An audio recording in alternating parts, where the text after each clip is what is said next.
In other news, suspended Public Protector Advocate Busisiwe Mkhwebane expected back in Parliament today to face the committee probing her fitness to hold office. After several delays, mainly due to budget constraints, she'll take the stand again, represented by Advocate Dali Mpofu.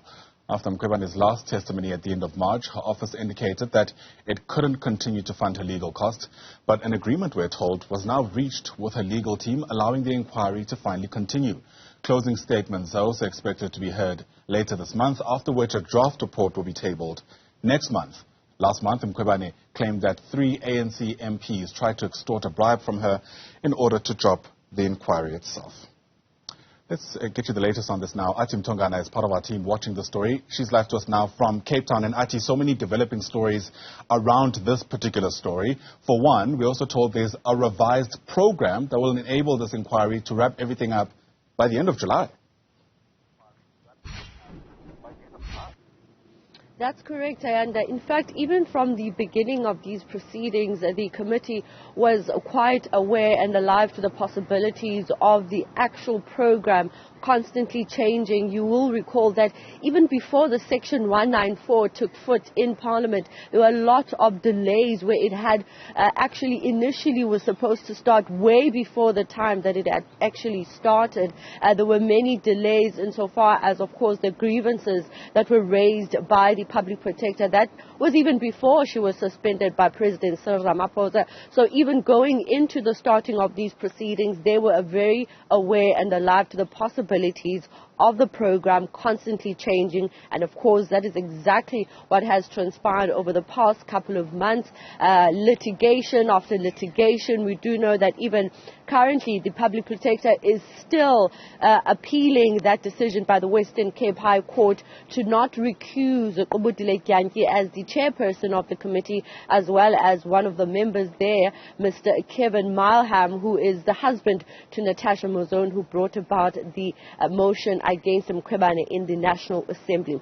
Of course, the recent delays were due to the funding issue of Mkhwebane's legal representation. But now that that issue is sorted, they have adopted a new program, as you've mentioned, and they are going to be forging ahead with regards to concluding her testimony. She is said to be the last person to provide her side of the story before the inquiry. But it is also important to note that in the past couple of days we've seen reports and allegations that the chairperson himself, including Jomet Peterson, who's an ANC MP, and the chief whip of the ANC in Parliament, that they have been involved in some kind of scandal with regards to allegations of bribery, I should say.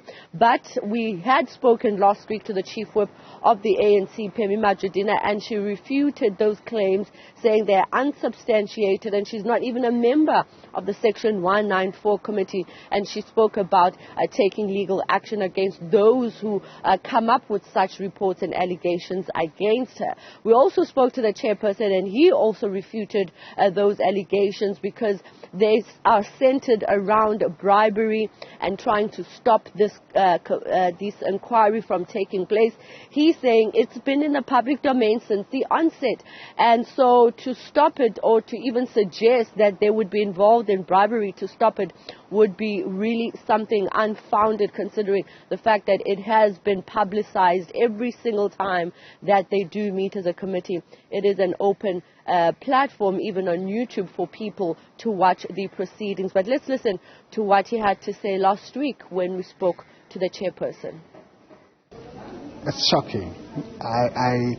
I called it scandalous allegations, and I made a brief point about it to say I'm not going to dignify those kind of allegations with any comment, an interview, and I did not.